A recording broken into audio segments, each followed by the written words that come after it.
आज पाहणार आहोत आपण सेशन 46। तर सगळ्यात पहिले आपल्याला सेशनचा परिचय पाहून घ्यायचा। या ठिकाणी सेशनचा परिचय पहा, त्यानंतर सेशनचा परिचय पाहिल्यानंतर याच्यामध्ये जेवढे काही ऑरेंज कलरमध्ये व्हिडिओ दिलेले आहेत तर संपूर्ण व्हिडिओ आपल्याला पाहून घ्यायचे आहे। सर्व व्हिडिओ पाहून घ्या। त्यानंतर याच्यामध्ये बघा आपल्याला पहिलं नॉलेज चेक इथे दिलेलं आहे, तर नॉलेज चेकवर क्लिक करा। त्यानंतर आपल्याला स्टार्ट एक्झामवर क्लिक करायचं आहे। तर हे पहिलं नॉलेज चेक असणार आहे। यामध्ये बघा 3 नॉलेज चेकचे क्वेश्चन्स दिलेले आहे। तर पहिल्या नॉलेज चेकमध्ये बघा युजर्स ChatGPTच्या डॅशबोर्डवरील कॉन्व्हर्सेशन हिस्ट्री या वैशिष्ट्याद्वारे आपल्या मागील संभाषणांना पुन्हा बघू शकतात म्हणत आहे। तर याचं उत्तर बरोबर आहे। ChatGPT 3.5च्या तुलनेत ChatGPT 4चे अनोखे वैशिष्ट्य कोणते म्हणत आहे? तर कोणतं वैशिष्ट्य आहे बघा, तर हे युजर्सना फोटो अपलोड करण्याची सुविधा देते, हे त्याचं उत्तर आहे। अनिता या कोलकाता येथील शिक्षिका म्हणून काम करतात। त्यांना आपल्या उच्च माध्यमिक इयत्तामधील विद्यार्थ्यांसाठी इतिहासाचा तास अधिक इंटरॅक्टिव्ह आणि आकर्षक बनवायचा आहे। ChatGPTची त्यांना कशाप्रकारे मदत करू शकेल म्हणत आहे? तर कशाप्रकारे मदत करणार आहे? तर संवादात्मक प्रश्नमंजुषा किंवा क्विज सुचवून, हे त्याचं उत्तर आहे। ChatGPT बनवताना कोणत्या नैतिक बाबीचा विचार करण्यात आलेला आहे म्हणत आहे? तर याचं उत्तर प्रतिसाद सुरक्षित आणि आदर व्यक्त करणारे आहेत याची खात्री करून घेऊन, हे त्याचं उत्तर असणार आहे। त्यानंतर SIMवर क्लिक करा आणि त्यामध्ये एंड एक्झाम हे नाव टाका आणि कन्फर्म बटनवर आपल्याला क्लिक करायचं आहे। तर बघा आपला स्कोर्स पूर्णपैकी पूर्ण आलेला आहे। त्यानंतर आपल्याला दुसरंसुद्धा नॉलेज चेक सोडवायचं आहे। तर दुसऱ्या नॉलेज चेकवर क्लिक करा आणि इथून स्टार्ट करायचं आहे। आणि यामध्ये सुद्धा 4 प्रश्न आहे।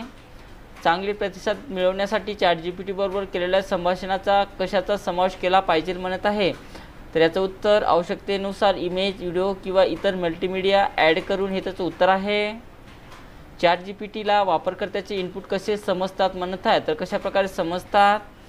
तर ते डेटाच्या स्वरूपात समजल्या जाते। त्यानंतर सबमिट करा।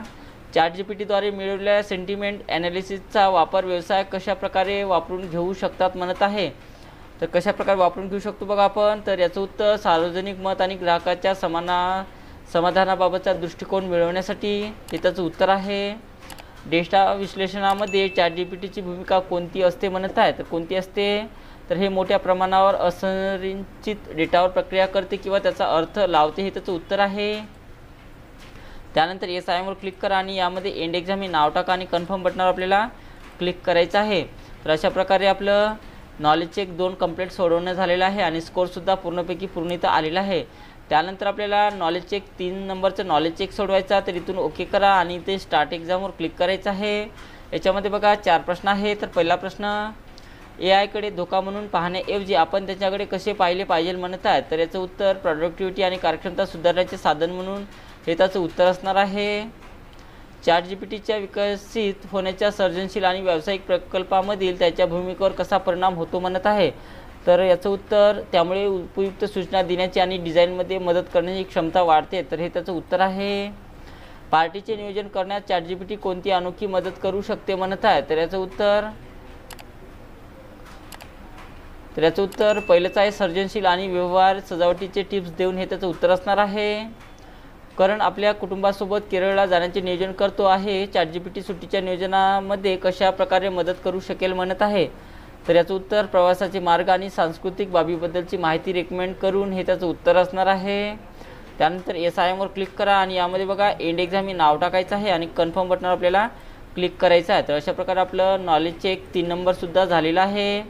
त्यानंतर याच्यामध्ये ऑरेंज कलरची व्हिडिओ जर असेल तर पाहून घ्या। हे नॉलेज चेक सोडवलं नाही तरी चालेल, ऑरेंज कलरमध्ये दिलेलं नाही। त्यानंतर आपल्याला सेशन कम्प्लिशन टेस्ट सोडवायचं आहे, तर याच्यावर क्लिक करा। त्यानंतर इथून स्टार्ट एक्झामवर क्लिक करायचं आहे। त्यानंतर पहिला प्रश्न बघा, सॅटेलाईट कम्युनिकेशन कसे कार्य करते म्हणत आहे? तर पृथ्वीभोवती फिरणाऱ्या उपग्रहांचा वापर करून, हे त्याचं उत्तर आहे। मोडेम या शब्दाचे पूर्ण रूप काय आहे म्हणत आहे? तर याचं उत्तर मॉड्युलेटर व डिमॉड्युलेटर आहे। कोणता मॉडेम स्टँडर्ड फोन लाईन वापरतो म्हणत आहे? तर DSL मॉडेम्स आहे। ADSL म्हणजे काय म्हणत आहे? तर ॲसिमेट्रिक डिसेबल सबस्क्रायबर लाईन, हे त्याचं उत्तर आहे।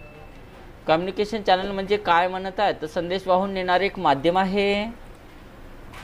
कोणती सेल्युलर क्यू सेवा व्हॉइस ट्रान्समिशनसाठी ॲनालॉग सिग्नल वापरते म्हणत आहेत? तर फर्स्ट जी आहे। मोडेमचा वेग मोजण्यासाठी कोणते एकक वापरले जाते म्हणत आहे, तर याचं उत्तर MBPS आहे. त्यानंतर सबमिट करा. सॅटेलाईट कम्युनिकेशनचा मुख्य दोष काय आहे म्हणत आहे, तर खराब हवामानामुळे व्यत्यय हे त्याचं उत्तर आहे. मोडेमचा उच्च ट्रान्सफर दर काय सूचित करतो म्हणत आहे, तर काय सूचित करते बघा, तर याचं उत्तर वेगवान डेटा ट्रान्समिशन आहे.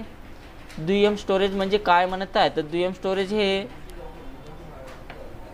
कायमस्वरूपी डेटा स्टोरेज असते, तर हे त्याचं उत्तर आहे. त्यानंतर SIM वर क्लिक करा आणि यामध्ये एंड एक्झाम हे नाव टाकायचं आहे आणि कन्फर्म बटनवर आपल्याला क्लिक करायचं आहे. तर अशा प्रकारे आपलं इरा सेशन कंप्लीट सोडवणं झालेलं आहे.